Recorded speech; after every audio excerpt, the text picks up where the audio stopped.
সারা বাংলায় কালা দিবস পালন করছে, কিন্তু কলকাতাতে করছে না। তার কারণ অমিত শাহ অন, তৃণমূল গণ।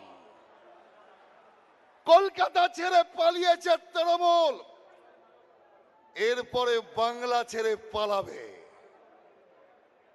আজ এই যুব সমাবেশের মাধ্যমে একটা কথা পরিষ্কার বলতে চাই, হে বাংলার যুবক, যদি রোজগার চান, এই তৃণমূল কংগ্রেসের দ্বারা রোজগার হবে না। এই সরকার সব শিল্পকে শেষ করে এখন তোলাবাজি শিল্প চালাচ্ছে। তোলাবাজি শিল্প সারা বাংলায় দিদির ভাইয়েরা মদের ভাটি খুলে চোলাই শিল্প চালাচ্ছে। ঢুকু ঢুকু পিও আর যুগু যুগু জিও এর অবস্থা তৈরি করেছে। এ সরকার বাংলাকে এগিয়ে নিয়ে যাবে। এ সরকার বাংলার ন্যূনতম উন্নতি করতে পারবে না। আজ এত বছর হয়েছে, শিক্ষায় বাংলা পিছিয়েছে, শিল্পে বাংলা পেছাচ্ছে, স্বাস্থ্যে বাংলা পেছাচ্ছে, মেধায় বাংলা পেছাচ্ছে, সংস্কৃতিতে বাংলা পেছাচ্ছে। যুবকের মান উন্নয়নে বাংলা আজ পেছন দিকে যাচ্ছে। তাই ক্ষুদিরাম বসুর বাংলা, এ বাংলাকে আমরা ব্যর্থ হতে দেব না। ক্ষুদিরাম বসু উনি দেশকে স্বাধীন করবার জন্য ফাঁসি কাটে ঝুলেছিলেন। দেশকে স্বাধীন করবার জন্য ক্ষুদিরাম বোস ফাঁসি কাটে ঝুলেছিলেন। আর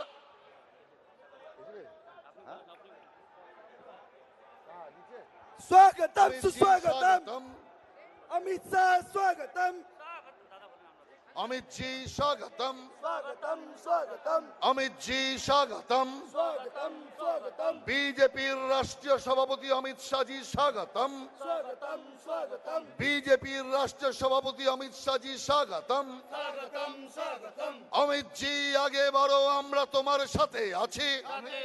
সাথে আছি অমিত জি আগে বাড়ো, আমরা তোমার সাথে আছি। সাথে আছি ভারত মাতা কি, ভারত মাতা কি, ভারত মাতা কি। বন্দে মাতরম, বন্দে মাতরম বন্দে মাতরম। বন্দে মাতরম রাষ্ট্রীয় অধ্যক্ষ অমিত শাহ জি স্বাগতম, स्वागतम स्वागतम রাষ্ট্রীয় অধ্যক্ষ অমিত শাহ জি স্বাগতম, स्वागतम स्वागतम রাষ্ট্রীয় অধ্যক্ষ অমিত শাহ জি স্বাগতম, स्वागतम स्वागतम রাষ্ট্রীয় অধ্যক্ষ অমিত শাহ জি স্বাগতম। स्वागतम स्वागतम এই তৃণমূল বাংলা ছাড়ো, বাংলা ছাড়ো বাংলা ছাড়ো তৃণমূল বাংলা ছাড়ো।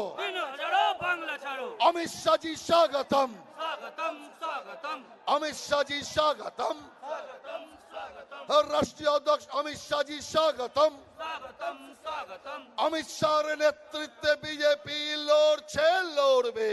লড়বে অমিত শাহজির নেতৃত্বে বিজেপি লড়ছে, লড়বে। লড়বে বন্দে মাতরম, বন্দে মাতরম বন্দে মাতরম। বন্দে মাতরম ভারত মাতা কি জয় বিজেপি জিন্দাবাদ জবাদ সম্বল স্বাগতম বিজেপি জিন্দাবাদ স্বাগতম স্বাগতম स्वागतम सुस्वागतम अमित शाह जी स्वागतम स्वागतम सुस्वागतम अमित शाह जी स्वागतम स्वागतम सुस्वागतम अमित शाह जी स्वागतम स्वागतम सुस्वागतम अमित शाह जी स्वागतम स्वागतम सुस्वागतम अमित शाह जी स्वागतम स्वागतम सुस्वागतम अमित शाह जी स्वागतम welcome welcome Amit Shah ji welcome welcome welcome Amit Shah ji welcome welcome welcome Amit Shah ji welcome सभी कार्यकर्ता बंधुओं से कहना चाहता हूं कि हमारे राष्ट्रीय अध्यक्ष, हमारे राष्ट्र के गौरव, जिनके दम पर हम पूरे उत्तर भारत से लेकर के पूरे पश्चिम भारत तक का भारतीय जनता पार्टी की ध्वजा पताका लहरा रहे हैं, ऐसे राष्ट्रीय अध्यक्ष जिन्होंने देश के 75% भूभाग पर भारतीय जनता पार्टी का झंडा लहराया है, ऐसे अध्यक्ष जी का स्वागत जोरदार नारों के साथ में होना चाहिए। भारत माता की, अमित शाह जी जिंदाबाद, जिंदाबाद जिंदाबाद अमित शाह जी जिंदाबाद, जिंदाबाद जिंदाबाद अमित शाह जी जिंदाबाद। जिंदाबाद जिंदाबाद আমার বলতে বলতে আমাদের রাষ্ট্রীয় সভাপতি আদরণীয় অমিত শাহজি পৌঁছে গেছেন, তাই আমি আমার বক্তব্যকে আর দীর্ঘায়িত করব না। আগামী দিন বাংলার লড়াইয়ের জন্য যুব বাহিনী তৈরি হন, পরিষ্কার স্লোগান তুলুন, তৃণমূল হাটাও, তৃণমূল হাটাও। এনআরসি নিয়ে ভয় পাওয়ার কোনো কারণ নেই। আমরা শরণার্থীদের সঙ্গে আছি, অনুপ্রবেশকারীদের বিরুদ্ধে বিজেপির লড়াই চলবে। বন্দে মাতরম।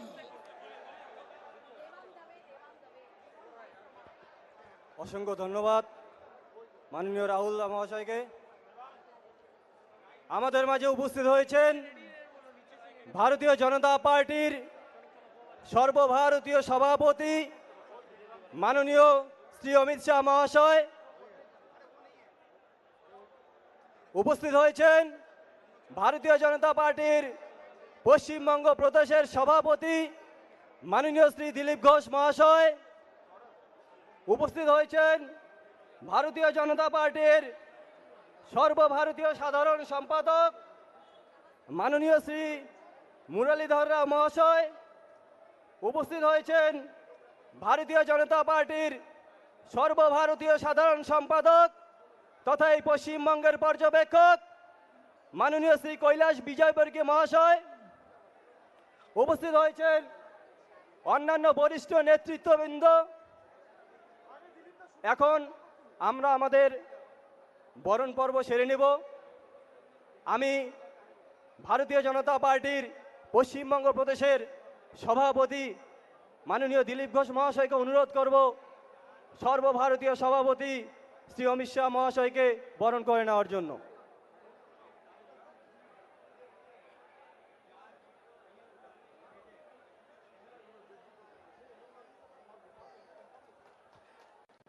भारत माता के, भारत माता के।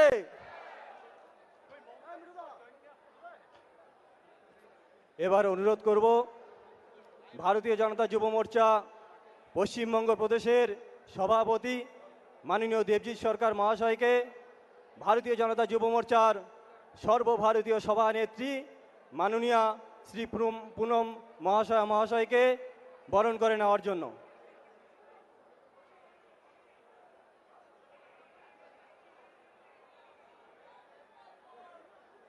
भारत माता के, भारत माता के बंदे।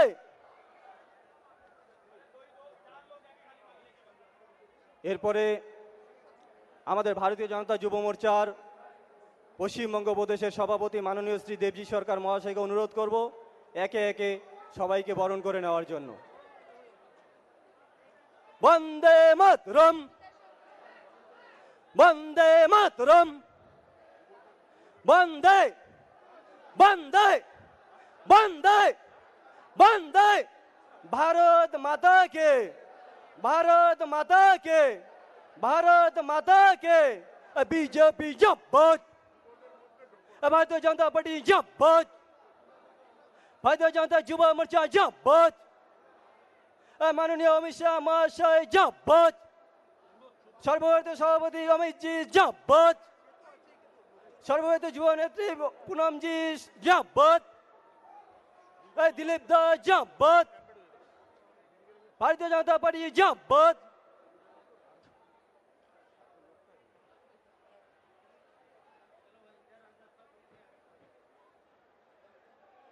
অনুরোধ করব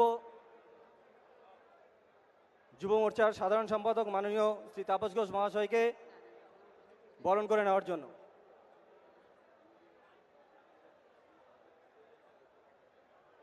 এখন আপনাদের সামনে বক্তব্য রাখবেন ভারতীয় জনতা যুব মোর্চা পশ্চিমবঙ্গ প্রদেশের সভাপতি মাননীয় শ্রী দেবজিৎ সরকার মহাশয়।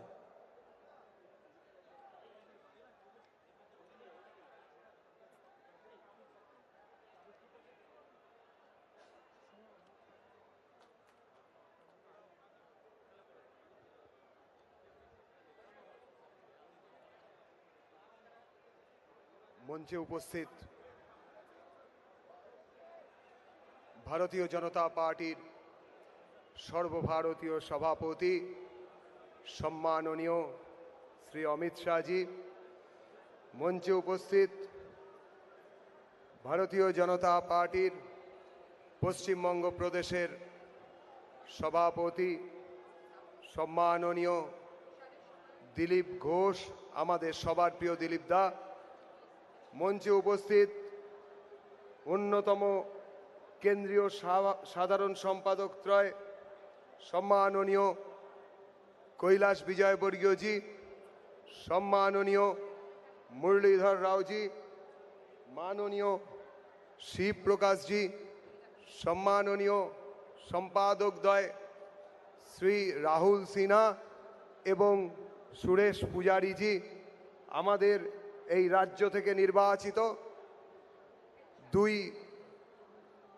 এমপি সম্মাননীয় আলুওয়ালাজি এবং সম্মাননীয় বাবুলদা, আমাদের প্রিয় বাবুল সুপ্রিয়, রূপা গাঙ্গুলি এবং আমাদের এই মঞ্চের আজকে যার জন্য এই কার্যক্রম হচ্ছে, আমাদের ভারতীয় জনতা যুব মোর্চার সর্বভারতীয় সভানেত্রী শ্রীমতী পুনম মহাজন, আমাদের প্রিয় পুনম মহাজন দিদি এবং অন্যান্য নেতৃবৃন্দ যারা এই মঞ্চে উপস্থিত আছেন, যারা এই প্রচণ্ড রোদকে উপেক্ষা করে দলে দলে এই মঞ্চের যেই জনসমাবেশে সমাবেত হয়েছেন, তাদের সবাইকে জানাই জাতীয়তাবাদী গৈরিক অভিনন্দন এবং এই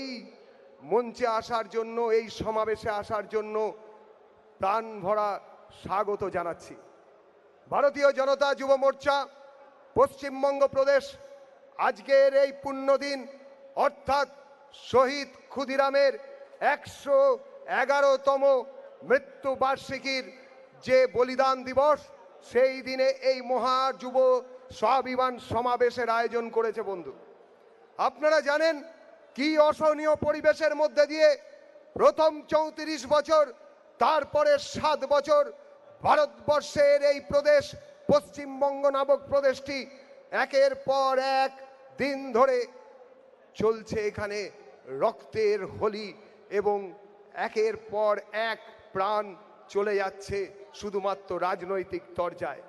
গণতন্ত্র বলে কোনো কিছু অবশিষ্ট নেই, সব জায়গাতে গণতন্ত্র বিমুখতা এবং নতুন যে মুখ্যমন্ত্রী গত 6 বছর ধরে আমাদের এখানে শাসন করছেন, বাংলার প্রথম মহিলা মুখ্যমন্ত্রী শ্রীমতী মমতা বন্দ্যোপাধ্যায়, কিন্তু মহিলাদের ওপরে যে অত্যাচার হচ্ছে তা কহতব্য নয়। আমরা এখানে বলেছিলাম আমাদের এই সমাবেশের লক্ষ্য ইতিবাচক লক্ষ্য। আমরা বলিনি দিদিমণি আপনি আমাদের 2 টাকা কেজির চাল খাওয়ান, আমরা বলেছিলাম 2 টাকা কেজির চাল ভিক্ষে দিতে হবে না, সবাইকে রোজগার দাও। যুব সমাজ রোজগার চায়, ভিখিরি হতে চায় না, কোনো মতেই নয়। কে বলেছে আপনাকে 2 টাকা কেজির চাল খাওয়াতে? বাংলার 70% মানুষকে আপনারা ভিখিরি বানিয়ে দিচ্ছেন ভারতবর্ষের বাকি অংশের চোখে। আমরা শুধু রোজগারের একটা সমরোজগার, সমবন্টন, এসব বড় বড় কথা বলিনি, রোজগারের একটা পরিবেশ চেয়েছিলাম। দিদিমণি অবশ্য সিন্ডিকেট কিংবা অন্য অন্য রকমের রোজগারের ব্যবস্থার কথা বলেছেন। 75% টাকা যদি পার্টির নামে তুলে টাকা যদি পার্টিকে জমা দেওয়া যায়, তাহলে বাকি 25% নিজের পকেটে রেখে রোজগার করা যায়। দিদিমণি শিখিয়েছেন, দিদিমণির পার্টি শিখিয়েছেন মানুষকে, যারা ছোট ছোট ছেলে মেয়ে কলেজে ভর্তি হবে তাদের কাছ থেকে গোটা গোটা বড় বড় টাকার অ্যামাউন্ট নির্দিষ্টভাবে শিক্ষাবর্ষে নির্দিষ্ট বিষয়ে ভর্তি হতে গেলে দিদির ভাইরা নিতে পারেন।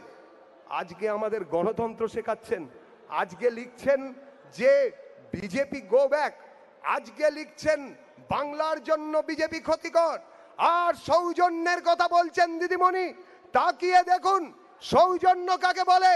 এইখানে যে বাদরামি, যে ইতরামি তৃণমূল কংগ্রেস করেছে, এই মেয়রট পাওয়ার পর থেকে গত 4 দিন ধরে সারা পৃথিবীর ইতিহাসে সমস্ত রাজনৈতিক অসৌজন্যের সমস্ত আঁকড়াকে ভেঙে দিয়েছে। আমরা আপনাদের একটাও পতাকা ছিঁড়িনি, আমরা আপনাদের একটা ভোটকে টেনে নামিয়ে দিইনি। সৌজন্য শিখুন আমাদের কাছ থেকে। 18 বছরের যিনি আমাদের আইকন, আমাদের যুব সমাজের প্রতিভু, 18 বছর 8 মাস 8 দিন 1908 সালে ফাঁসির দড়ি গলায় পড়েছিলেন হাসতে হাসতে। বাংলার ঘরের ছেলে, ভারতবর্ষের সর্বকনিষ্ঠ, যিনি কিনা শহীদ, সেই ক্ষুদিরামের আজকে বলিদান দিবসে আমরা বলতে চাইছি, আমাদের এই জনসমাবেশ আমরা ক্ষুদিরামের নামে উৎসর্গ করছি, যে পথে ত্রিলোচন মাহাতো সমেত আমাদের 27 জন হেঁটেছেন। আমরা আমাদের এই সভা এর পরবর্তী বক্তারা বলবেন তাদের জন্য। আর আপনারা যারা এসেছেন সবাইকে আরেকবার স্বাগত জানিয়ে বক্তব্যের বিরাম টানছি। বন্দে মাতরম, ভারত মাতা কি জয়, জয় শ্রীরাম।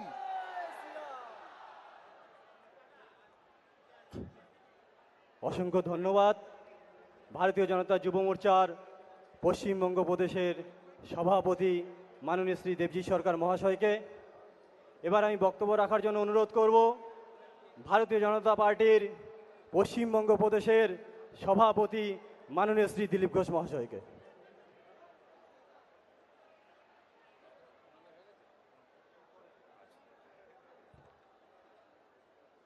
এই যুব স্বাভিমান সমাবেশের সুদৃশ্য মঞ্চে উপস্থিত বিশ্বের সবচেয়ে বড় রাজনৈতিক পার্টি ভারতীয় জনতা পার্টি সর্বভারতীয় সভাপতি মাননীয় অমিত শাহ মহোদয়, যিনি পশ্চিমবঙ্গের কার্যকর্তাদের প্রতি তার বিশেষ আশীর্বাদের হাত সবসময় বাড়িয়ে রেখেছেন, মাসের পর মাস উনি আমাদের এসে উৎসাহ বর্ধন করছেন, তাকে আমি প্রথম অন্তর থেকে স্বাগত করছি।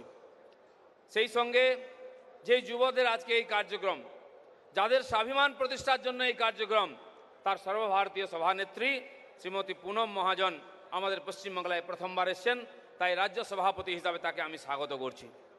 তার সঙ্গে আমাদের রাজ্যের লড়াকু যুব সভাপতি দেবজি সরকার উপস্থিত আছেন। এর সঙ্গে আশীর্বাদ দেওয়ার জন্য আমাদের সর্বভারতীয় নেতা, দুজন সাধারণ সম্পাদক, আমাদের সর্বসময়ের অভিভাবক মাননীয় কৈলাস বিজয়বর্গীয় এবং যুব মোর্চার অবজারভার মাননীয় মুরলীধর রাওজি, তারাও উপস্থিত আছেন। আমাদের পশ্চিমবাংলার দুজন নির্বাচিত এমপি এবং দুজনেই আমাদের কেন্দ্রীয় সরকারের মন্ত্রী মাননীয় আলুওয়ালিয়াজি এবং যুব নেতা মাননীয় বাবুল সুপ্রিয় উপস্থিত আছেন।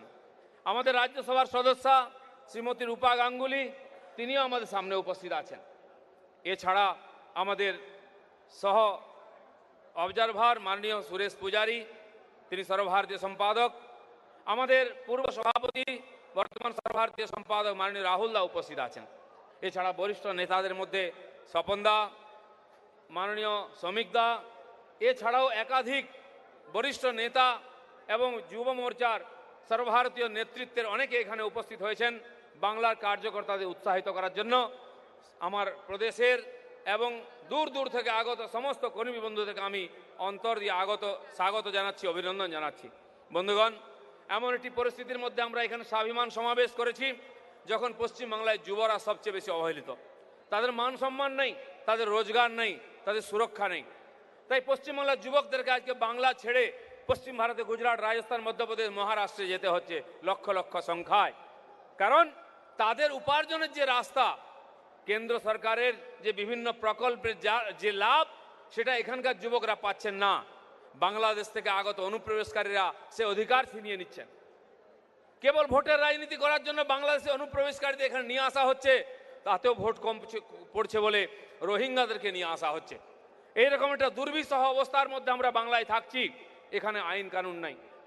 পুলিশ তার একটাই কাজ, ভারতীয় জনতা পার্টির কর্মীদেরকে কেস দেওয়া, আমাদের প্রোগ্রামকে আটকানো, আমাদেরকে মারপিট করা, আমাদের সংগঠনকে আটকানো। এখানে শিক্ষা প্রতিষ্ঠান, স্কুলে টিচার নেই, প্যারা টিচাররা মাত্র 8,000 টাকা মাইনা পান। 5,000 টাকা দেওয়ার কথা হয়েছে, জানি না কবে পাবে ওরা। স্কুলে টিচার নাই, কলেজে লেকচারার নাই, ভাইস চ্যান্সেলর টিকতে পারছেন না। স্কুল কলেজ লেখাপড়া নয়, মারপিটের আখড়া হয়ে গেছে। অনেক বছর ধরে টিচার রিক্রুটমেন্ট হয় না। প্রাইমারি স্কুল টিচার এবং অন্যান্য সহায়ক টিচাররাও তাদের কোনো সম্মান নেই, তাদের আর্থিক যে সহায়তা সেটাও বাড়ানো হচ্ছে না।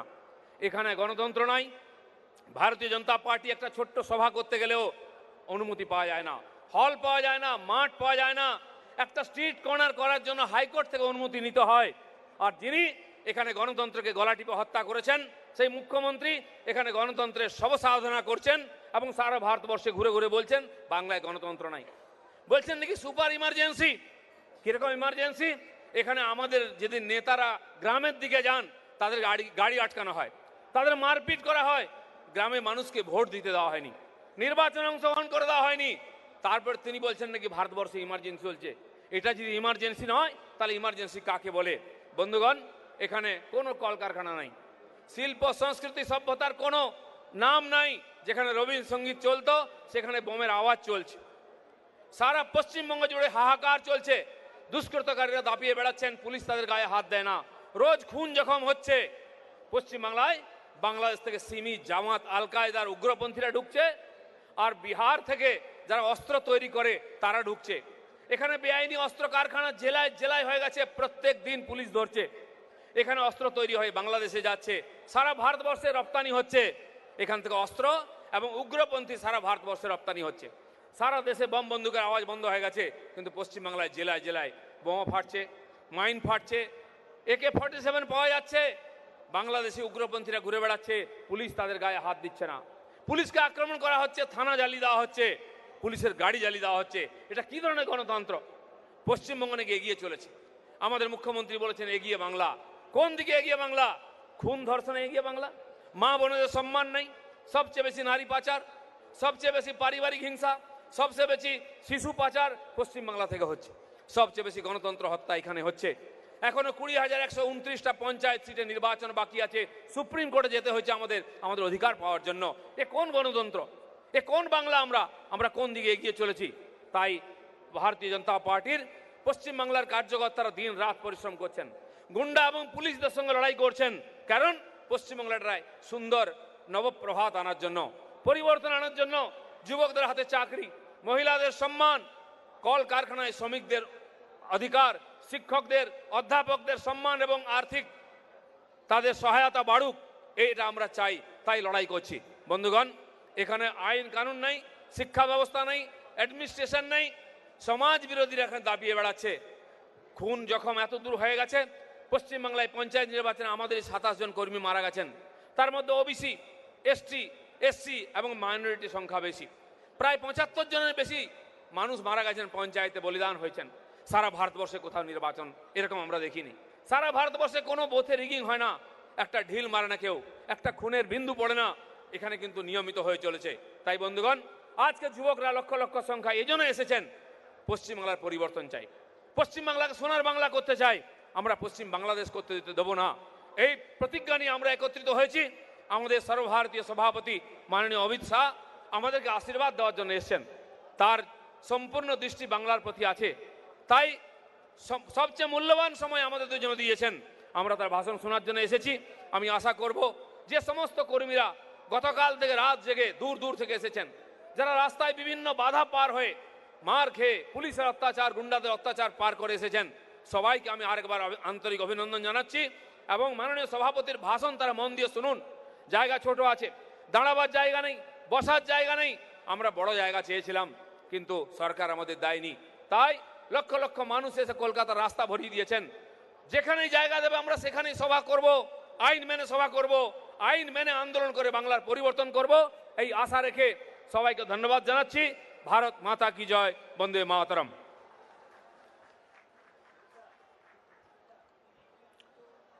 অসংখ্য ধন্যবাদ ভারতীয় জনতা পার্টির পশ্চিমবঙ্গ প্রদেশের সভাপতি মাননীয় শ্রী দিলীপ ঘোষ মহাশয়কে। এখন বক্তব্য রাখার জন্য অনুরোধ করব এই বাংলার কুখ্যাত দিদির বিরুদ্ধে এক দিদি যুদ্ধ করতে এসেছে মাননীয়া শ্রী পুনম মহাজন মহাশয়াকে।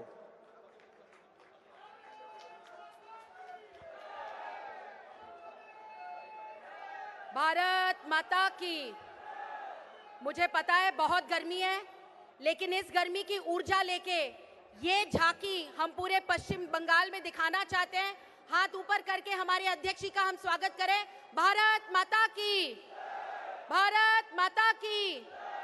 मंच पर आसनस्थ दीदी को जवाब देने के लिए हमारे भाई आए हैं, हमारे राष्ट्रीय अध्यक्ष भारतीय जनता पार्टी के अमित भाई शाह जी, इस पश्चिम बंगाल के भारतीय जनता पार्टी के अध्यक्ष दिलीप घोष जी, आदरणीय महामंत्री कैलाश विजयवर्गीय जी, आदरणीय मुरलीधर राव जी, आदरणीय शिव प्रकाश जी, आदरणीय SS आलूवालिया जी, सुरेश पुजारी जी, आदरणीय मुकुल दादा रॉय जी, आदरणीय राहुल दादा जी, आदरणीय बाहुल सुप्रियो जी, आदरणीय रूपा गांगुली जी, सुब्रतो जी, मेरे साथ युवा मोर्चा के आए हुए महामंत्री सौरभ चौधरी जी, अभिजात मिश्रा जी, युवा मोर्चा के मेरे यहाँ के अध्यक्ष देबोजीत सरकार जी, सपन दादा जी, सारे बैठे हुए युवा मोर्चा के और भारतीय जनता पार्टी के पदाधिकारीगण, पूरे देश भर से आए हुए मेरे युवा मोर्चा के सारे पदाधिकारीगण और यहाँ पे पूरे पश्चिम बंगाल से आए हुए लोग।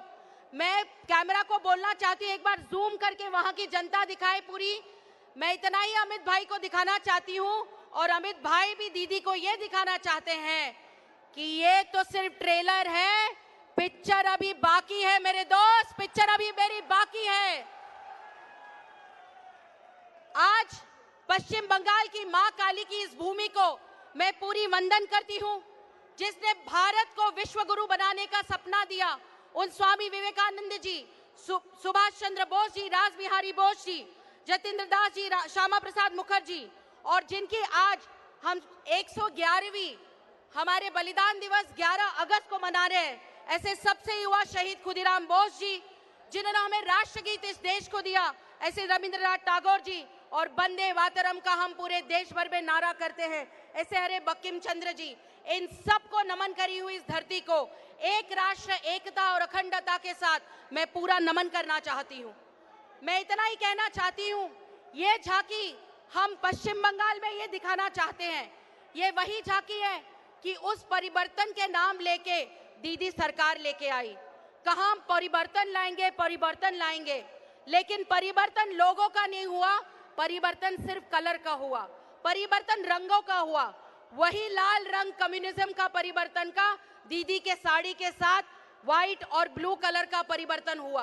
परिवर्तन हुआ तो परिवर्तन पश्चिम बंगाल की जनता का नहीं हुआ, परिवर्तन हुआ तो रोज वैली और ये वैली और वो वाले शारदा नारदक स्कैम करने वाले लोगों के जिंदगी पर परिवर्तन हुआ। परिवर्तन हुआ तो परिवर्तन सिर्फ और सिर्फ टीएमसी के लोगों का परिवर्तन हुआ। क्या चुनाव में विषय लेके आदरणीय दीदी आगे बढ़ रही थी? माँ माटी मानुष। माँ माटी मानुष का हम अर्थ जानते हैं। हम अपेक्षा करते हैं कि पश्चिम बंगाल की मुख्यमंत्री खुद महिला है तो कहीं ना कहीं नाम की तरह मन में भी कहीं ना कहीं ममता होगी। लेकिन मैं पहले दिन से कह रही थी, जिस प्रकार से पश्चिम बंगाल में स्थिति है, मैं उनको ममता नहीं सिर्फ यू टर्न दीदी बोलना चाहती हूँ, क्योंकि महिला अपेक्षित रहता है कि मन में ममता होनी चाहिए। आज वो माँ जिसको माँ के रूप से पश्चिम बंगाल में देखा जाता था, आज उस माँ में ममता नहीं रही। आज सबसे ज्यादा महिलाओं पे अत्याचार होते हैं तो पश्चिम बंगाल में होते हैं, लेकिन माँ और ममता इसमें काम नहीं करती। जब माटी के बारे में बात किया जाता है, यही माँ के खुद के एमएलए छोटे छोटे तालाबों में माटी भर भर के बड़े बड़े रास्तों के गैंग वॉर कर रहे हैं, जमीनें कब्जा कर रहे हैं, लेकिन लोगों के लिए कुछ नहीं कर रहे हैं। और मानुष, माँ माटी मानुष के बाद मानुष का विचार करें। आज वही पश्चिम बंगाल का मानुष हताश है, हतबल है, बेरोजगार है, तकलीफ से गुजर रहा है। ये परिस्थिति हम देख रहे हैं। 2001 इलेक्शन के स्लोगन में माँ माटी मानुष नहीं तो मैं ममता अमानुष, ये विचार करके दीदी आगे बढ़ रही है। ये स्लोगन तृणमूल कांग्रेस के लोगों ने करना चाहिए कि माँ माटी मानुष नहीं तो मैं ममता अमानुष हूं और मैं मानुष की तरह रहना नहीं चाहते। यही वो तृणमूल कांग्रेस की सरकार है। हर कोई कहता है टीएमसी का अर्थ क्या है। मैं इतना ही कहना चाहती हूँ, जिस प्रकार से हमारे सब जगह बैनर लगे हैं, लाखों की संख्या में पश्चिम बंगाल से लोग आए हैं।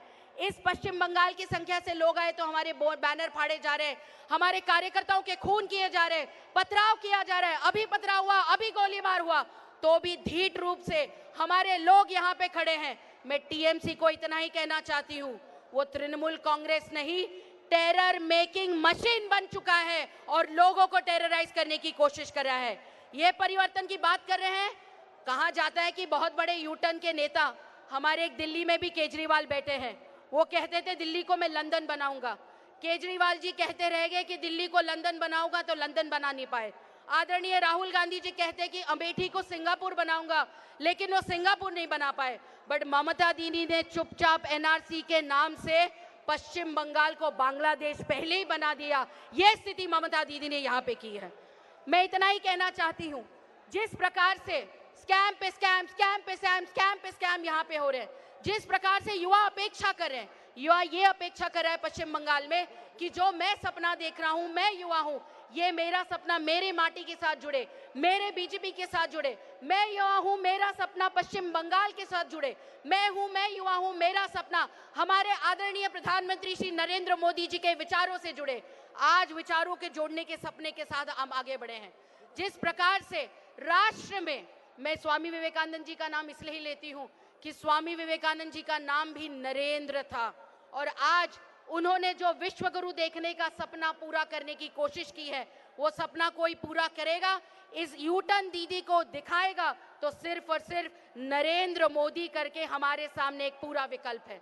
मैं इतना ही कहना चाहती हूँ, जिस प्रकार से एनआरसी के मुद्दे पे सब जिलों में अभी कार्यक्रम हो रहे हैं, मैं दीदी को इतना ही कहूंगी, 2005 में क्या और 2018 में क्या है, जनता ने पूरा देख लिया है।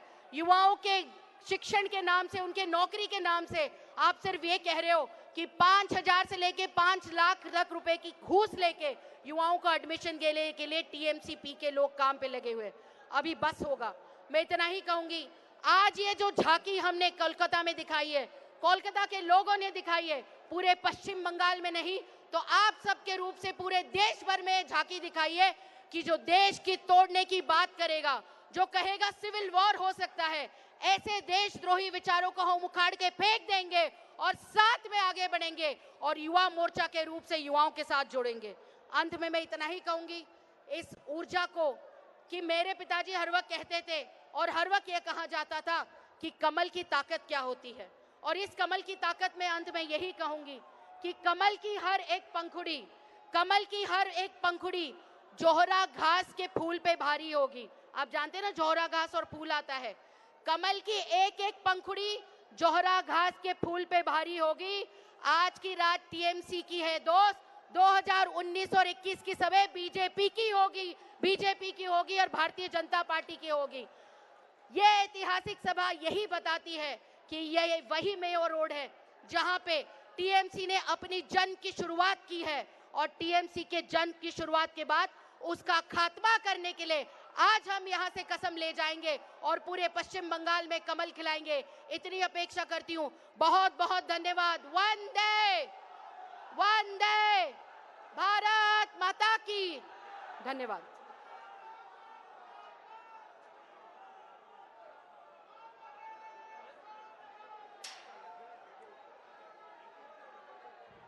অসংখ্য ধন্যবাদ মাননীয়া শ্রীমতী পুনম মহাজনজি মহাশয়াকে। এখন অনুরোধ করব ভারতীয় জনতা পার্টির সর্বভারতীয় সভাপতি মাননীয় শ্রী অমিত শাহ মহাশয়কে ক্ষুদিরাম বোসের প্রতিকৃতিতে মাল্যদান করে আমাদেরকে সম্বোধন করার জন্য। भारत माता के, भारत माता के। ক্ষুদিরাম বোস अमर रहे। আপনারা বলবেন অমর রহে। ক্ষুদিরাম বোস अमर रहे। ক্ষুদিরাম বোস अमर रहे। ক্ষুদিরাম বোস अमर रहे। ক্ষুদিরাম বোস अमर रहे। वंदे मातरम, वंदे मातरम, भारत माता के जय, भारत माता के जय।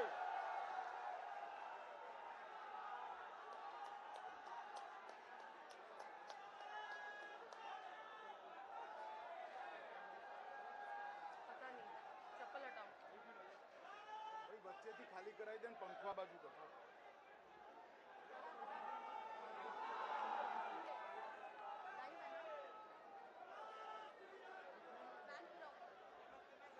फोन लाए फोन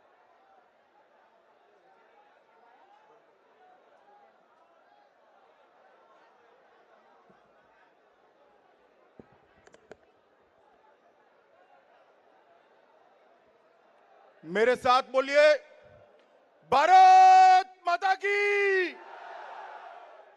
अरे युवा मोर्चे की रैली है, ऐसी आवाज आएगी क्या?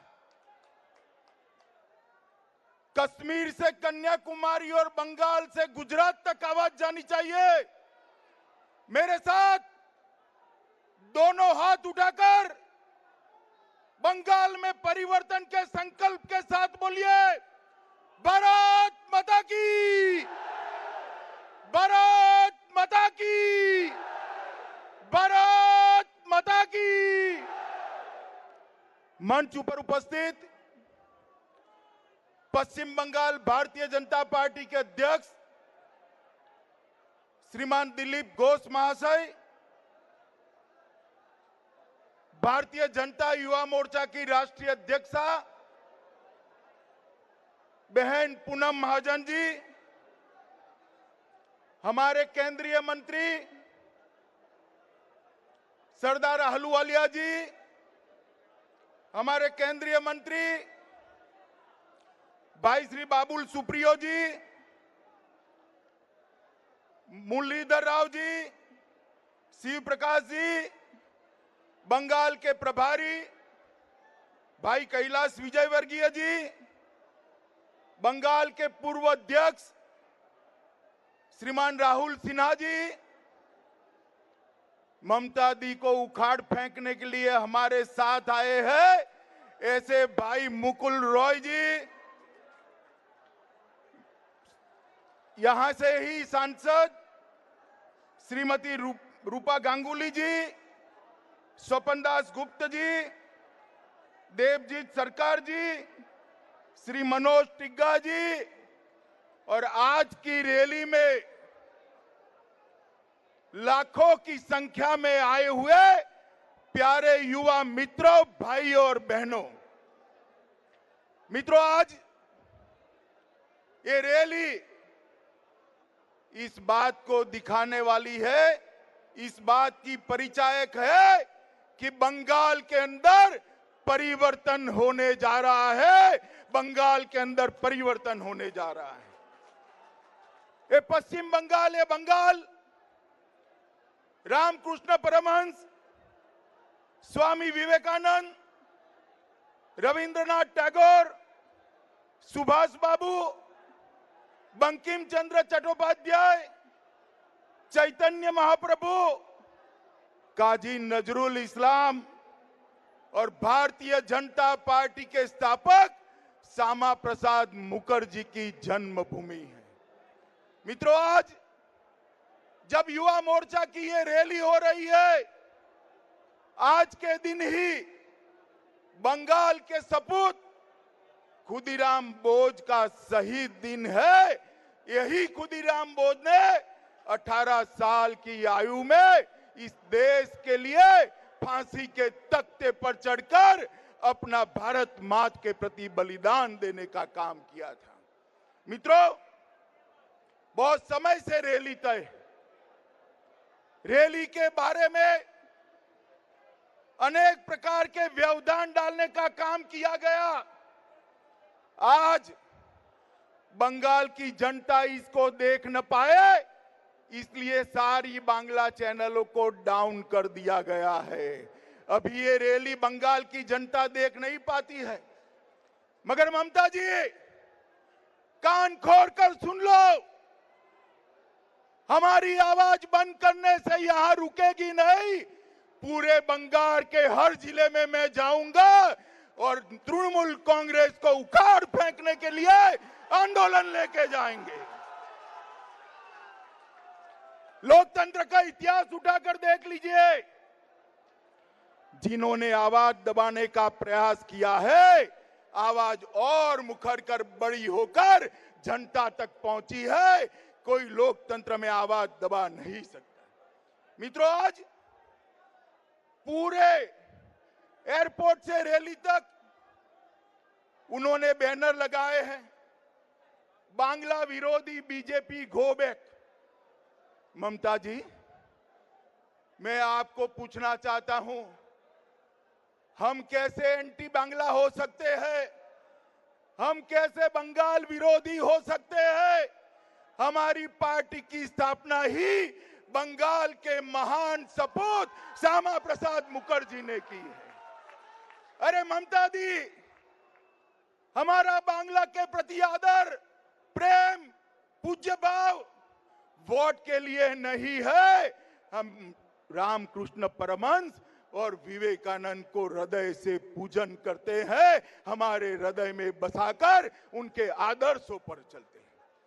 आप भूल गई हो कि इंदिरा जी के जमाने में ही कहा जाता था इंदिरा इज इंडिया और इंडिया इज इंदिरा। हम बांग्ला विरोधी नहीं है, मगर ममता विरोधी जरूर है। तृणमूल कांग्रेस का विरोध करने में आया हूं। मित्रों, अभी कुछ दिन पहले संसद के अंदर एनआरसी पर चर्चा हो रही थी और ममता दी ने पूरे दिल्ली में एनआरसी का विरोध करने का काम किया। मैं पश्चिम बंगाल की जनता को कहने आया हूं, ये एनआरसी क्या है? एनआरसी है आसाम के अंदर से विदेशी घुसपैठियों को चुन चुन कर चिन्हित कर कर बाहर निकालने की प्रक्रिया एनआरसी है। इतनी बड़ी रैली है, लाखों लोग हैं। मुझे बताइए, बांग्लादेशी घुसपैठियों को अलग थलग करना चाहिए या नहीं करना चाहिए? जरा जोर से बोलिए, करना चाहिए या नहीं करना चाहिए? ममता दीदी, एनआरसी आपके रोके से नहीं रुकेगी। आप भी विरोध कर लीजिए, कांग्रेस पार्टी के नेता राहुल गांधी भी विरोध कर ले, मगर हमारा कमिटमेंट है असम के अंदर एनआरसी की प्रक्रिया को न्यायिक तरीके से हम समाप्त करेंगे और एक एक घुसपैठिए को चिन्हित कर कर ही छोड़ेंगे। मित्रों, मैं ममता दी को पूछना चाहता हूं कि आप क्यों घुसपैठिए को रखना चाहती हैं? यही ममता दी थी। देखिए साहब, लोग कैसे कैसे बदलते हैं। 2005 में ये बांग्लादेशी घुसपैठिए कम्युनिस्ट पार्टी को वोट देते थे।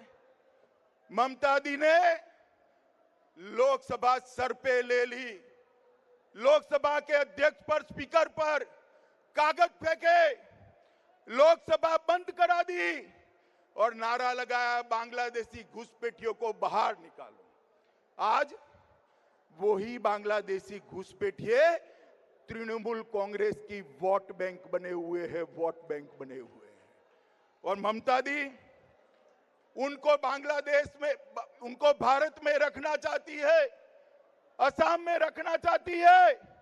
ममता दी, ये स्पष्ट करिए, कांग्रेस पार्टी के अध्यक्ष स्पष्ट करें कि आप देश की सुरक्षा को आगे रखते हो या अपने वोट बैंक की पॉलिटिक्स को आगे रखते हो। मित्रों, एनआरसी जो काम कर रही है वो आसाम एकॉर्ड के तहत कर रही है। ये आसाम एकॉर्ड को किसने बनाया? आसाम एकॉर्ड को उस वक्त के देश के प्रधानमंत्री 1985 में राजीव गांधी थे, उन्होंने बनाया। उस वक्त कांग्रेस को कोई दिक्कत नहीं थी, मगर आज वोट बैंक पॉलिटिक्स के लिए राहुल गांधी अपना स्टैंड स्पष्ट नहीं करते हैं। मित्रों, मैं इतनी बड़ी लाखों की भीड़ को पूछना चाहता हूं कि बांग्लादेशी घुसपैठिए देश की सुरक्षा पर खतरा है या नहीं है? जरा जोर से बोलिए, खतरा है या नहीं है? बंगाल के अंदर जो बम धमाके होते हैं वो बांग्लादेशी घुसपैठिए करते हैं या नहीं करते हैं? जरा जोर से बोले, करते हैं या नहीं करते हैं? उनको निकाल बाहर करना चाहिए या नहीं करना चाहिए? ममता दी, मैं बता देता हूं, हम भारतीय जनता पार्टी के कार्यकर्ता हैं। हमारे लिए देश सबसे पहले है, वोट बैंक बाद में आता है। और हम एनआरसी की प्रक्रिया आप कितना भी विरोध कर दो, हम अटकाएंगे नहीं। और यहां बंगाल में आकर तृणमूल कांग्रेस भ्रांति फैला रही है कि एनआरसी के तहत शरणार्थी भी चले जाएंगे। मैं आज इस मंच से पश्चिम बंगाल में जितने शरणार्थी हैं सबको आश्वस्त करना चाहता हूं कि भारतीय जनता पार्टी की सरकार सिटीजनशिप अमेंडमेंट बिल 2016 लेकर आई है, जिसके तहत अफगानिस्तान, पाकिस्तान और बांग्लादेश के आए हुए क्रिश्चियन, बौद्ध और हिंदू शरणार्थियों को नागरिकता देने का प्रावधान है। कोई शरणार्थी को वापस भेजने का कोई कार्यक्रम नहीं। ममता दी, भ्रांति फैलाना बंद करो। कहां जाएंगे मेरे शरणार्थी भाई? शरणार्थी भाइयों को यहां रखना ये भारत सरकार की जिम्मेदारी है।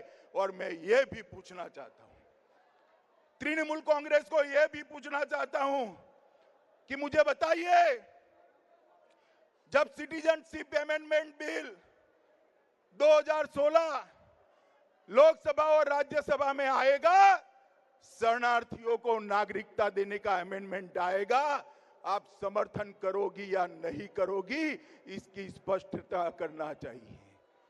तृणमूल कांग्रेस ने, कांग्रेस पार्टी ने इस मुद्दे पर स्पष्टता करनी चाहिए कि अफगानिस्तान, पाकिस्तान और बांग्लादेश से हिंदू, बौद्ध और क्रिश्चियन शरणार्थी जो यहां शरण लेकर आए हैं, उनको नागरिकता देने में कांग्रेस पार्टी और तृणमूल कांग्रेस पार्टी सहमत है या नहीं है, इसका भी चुनाव के पहले घोषणा करना चाहिए।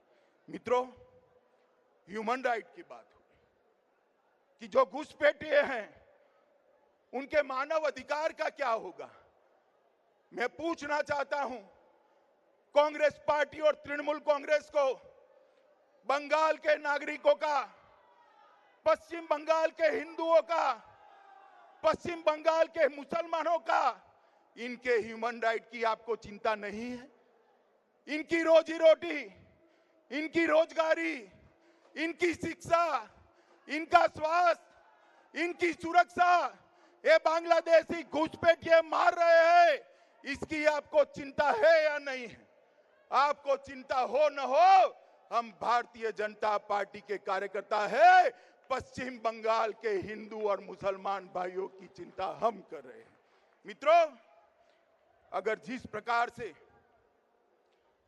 ममता बनर्जी के शासन में घुसपैठ जारी है, ये घुसपैठ को रोका नहीं गया तो पश्चिम बंगाल सलामत नहीं है। और घुसपैठ रोकने का सबसे कारगर रास्ता एनआरसी है। इसीलिए आसाम में एनआरसी की प्रक्रिया को शांति से समाप्त करना चाहिए। मित्रों, मैं फिर से एक बार इस महान भीड़ के सामने, लाखों की संख्या के सामने 24 स्क्रीन रखने पड़े हैं, इतने दूर तक ये रैली फैली है।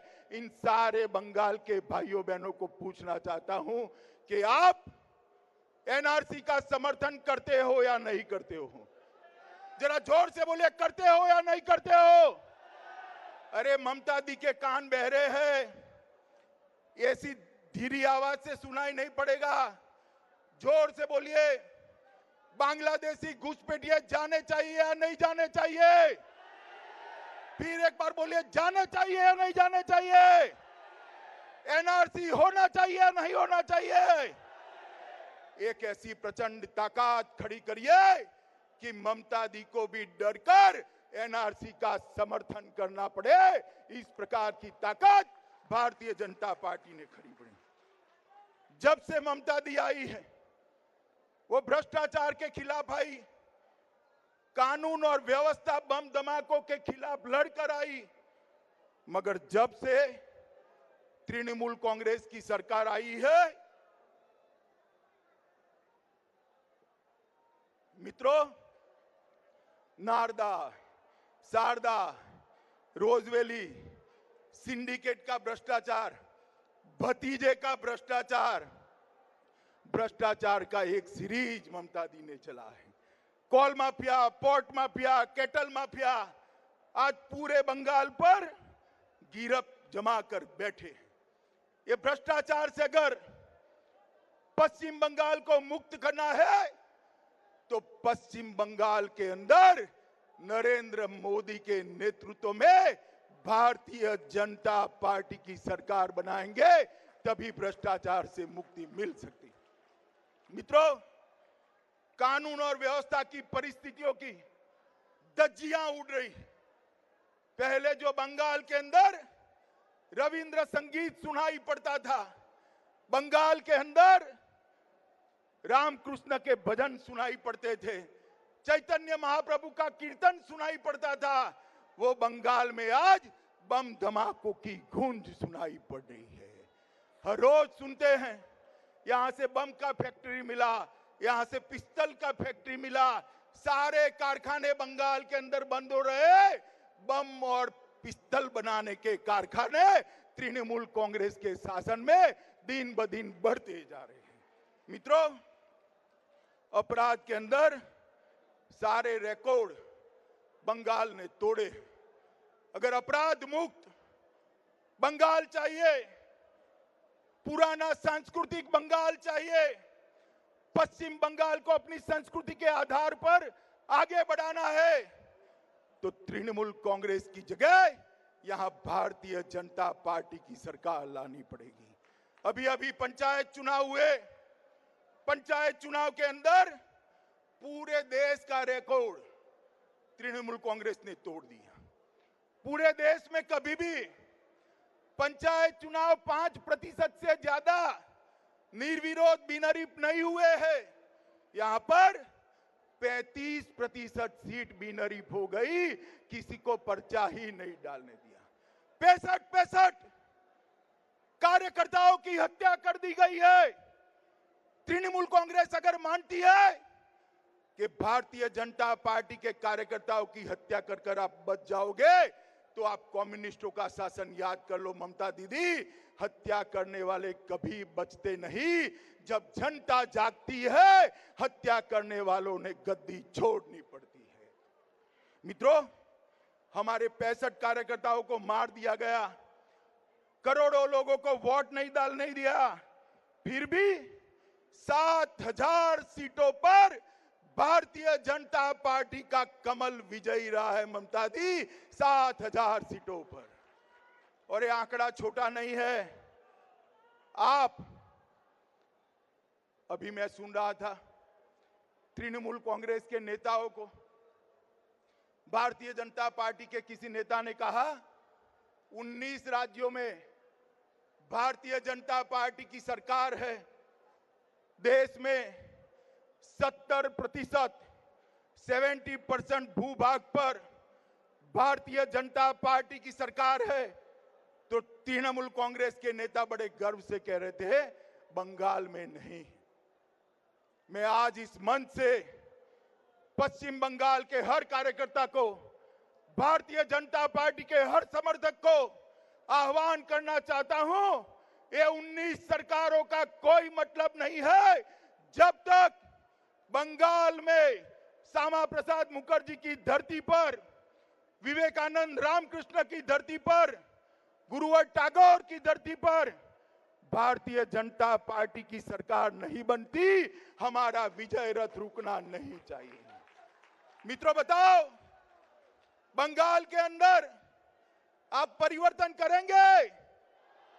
जरा जोर से बोले, करेंगे? अरे सिर्फ परिवर्तन नहीं करना है, उखाड़ कर फेंक दीजिए तृणमूल कांग्रेस को और बंगाल के अंदर नरेंद्र मोदी के नेतृत्व में भारतीय जनता पार्टी की सरकार बनाइए। मित्रों, तभी बंगाल के अंदर विकास हो सकता है।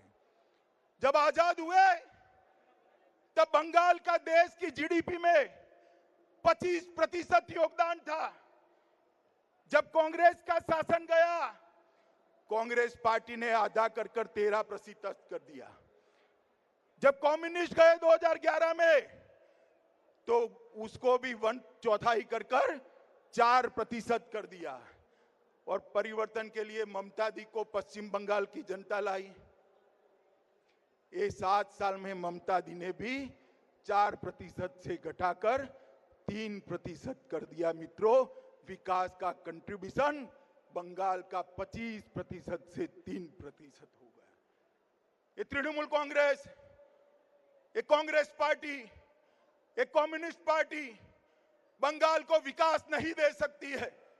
तीनों को बंगाल की जनता ने मौका दिया है या नहीं दिया, बताइए जरा जोर से बोलिए, दिया या नहीं दिया? ये तीनों विकास नहीं कर पाए हैं। एक मौका नरेंद्र मोदी को दे दीजिए, नरेंद्र मोदी बंगाल के विकास को आगे बढ़ाएंगे।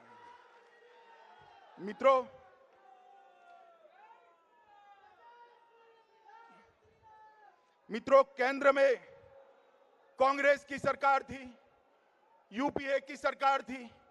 ममता दी यूपीए पर बहुत वारी जाती हैं, समर्थन करती है, कभी हाँ बोलती है, कभी ना बोलती है, मगर वो साथ में ही है। जब यूपीए की सरकार थी, 13th फाइनेंस कमीशन आया था और 13th फाइनेंस कमीशन ने 5 साल में बंगाल के विकास के लिए 1,32,000 करोड़ रुपया दिया था। 1,32,000। जरा जोर से बोलिए, कितना दिया था? नरेंद्र मोदी की सरकार आई, भारतीय जनता पार्टी की सरकार आई, एनडीए की सरकार आई, 14वां वित्त आयोग आया, 14th फाइनेंस कमीशन आया, 1,32,000 करोड़ से बढ़ाकर पश्चिम बंगाल को 3,59,000 करोड़ देने का काम भारतीय जनता पार्टी की सरकार ने। मित्रों, 3,59,000 करोड़ रुपया दिया है। मैं पूछना चाहता हूं, बंगाल के गांव के नागरिकों को आपके गांव में रुपया पहुंचा है क्या? जरा जोर से बोलिए, पहुंचा है? कहां गया भैया, कहां गया? मोदी जी ने तो भेजा है, 3,59,000 करोड़ कहां गया? ये भतीजे और सिंडिकेट की भेंट चढ़ गया है, तृणमूल कांग्रेस के भ्रष्टाचार के भेंट चढ़ गया है। इसके अलावा भारतीय जनता पार्टी की सरकार अनेक योजनाएं, जिसमें 24,000 करोड़ रुपए का खर्च हुआ है, वो लेकर आई है। मुद्रा बैंक में 1,28,000 करोड़ युवाओं को, 1,28,00,000 युवाओं को 45,000 करोड़ का लोन दिया। जनधन योजना में 3 करोड़ लोगों के खाते खुले। उजाला योजना में 1 करोड़ लोगों को एलईडी बल्ब दिया गया। उज्ज्वला योजना में 5 लाख महिलाओं को गैस का सिलेंडर देने का काम भारतीय जनता पार्टी की नरेंद्र मोदी सरकार ने किया है। और सौभाग्य योजना के तहत लगभग 3 लाख लोगों के घर में बिजली पहुंचाने का काम भारतीय जनता पार्टी की सरकार ने किया है। मित्रों, अगर बंगाल को विकास के रास्ते पे आगे बढ़ना है, तो यहां कांग्रेस और तृणमूल का गठबंधन काम नहीं कर सकता। कम्युनिस्ट भी यहां विकास नहीं कर सकते। विकास अगर कर सकता है तो मोदी जी के नेतृत्व में भारतीय जनता पार्टी ही विकास कर सकती है। और विकास के साथ साथ सभी लोगों के प्रति समान व्यवहार भी भारतीय जनता पार्टी करे। आप मुझे बताइए, दुर्गा पूजा के अंदर मां दुर्गा की मूर्ति के विसर्जन नहीं करने देते हैं, ये वाजिब है क्या? ऐसा होना चाहिए क्या? जरा जोर से बोलिए, होना चाहिए क्या? सरस्वती पूजा स्कूलों में बंद कर दी गई, होना चाहिए क्या? मैं गारंटी देता हूं, एक बार भारतीय जनता पार्टी की सरकार बनाइए, डंके की चोट पर दुर्गा विसर्जन होगा और सरस्वती की पूजा होगी। कोई रोक नहीं सकता आपको।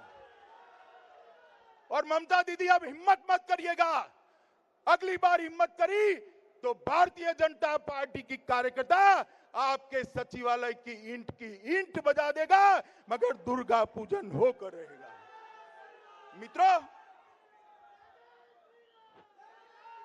मित्रों, तुष्टीकरण की भी सीमा होती, वोट बैंक की राजनीति की सीमा होती। बंगाल के अंदर दुर्गा पूजन नहीं होगा, सरस्वती पूजन नहीं होगा, रोहिंग्या घुसपैठियों को घुसाओगे, बांग्लादेशी घुसपैठियों को घुसाओगे। बंगाल को क्या बनाना चाहते हो आप? ममता जी ने ये बात बंगाल की जनता के सामने स्पष्ट करनी चाहिए। और मित्रों, आज उन्होंने चैनल बंद कर दी। मेरी आवाज बंगाल की जनता तक न पहुंचे इसकी व्यवस्था करी, मगर मुझे मेरे कार्यकर्ताओं पर भरोसा है। ये भारतीय जनता पार्टी के कार्यकर्ताओं की जो फौज है, ममता जी गांव गांव गली गली घर घर जाएगी और आपके कारनामे बंगाल की जनता तक पहुंचाएगी। बताइए भाइयों, बताइए बहनों, बंगाल के घर घर तक भारतीय जनता पार्टी के कार्यकर्ता जाएंगे? जरा जोर से बोलो, जाएंगे? तृणमूल कांग्रेस के कारनामे बताएंगे? भाजपा को जिताएंगे? लोकसभा में 22 सीट का लक्ष्य पार करेंगे? फिर से एक बार रामकृष्ण विवेकानंद श्यामा प्रसाद का बंगाल बनाएंगे? मोदी जी के नेतृत्व में सरकार बनाएंगे? तो मेरे साथ विजय के संकल्प का मुट्ठी भींचकर, दोनों हाथ ऊपर उठाकर प्रचंड आवाज से बोलिए, भारत माता की, भारत माता की, भारत माता की, वंदे मातरम, वंदे मातरम, वंदे मातरम।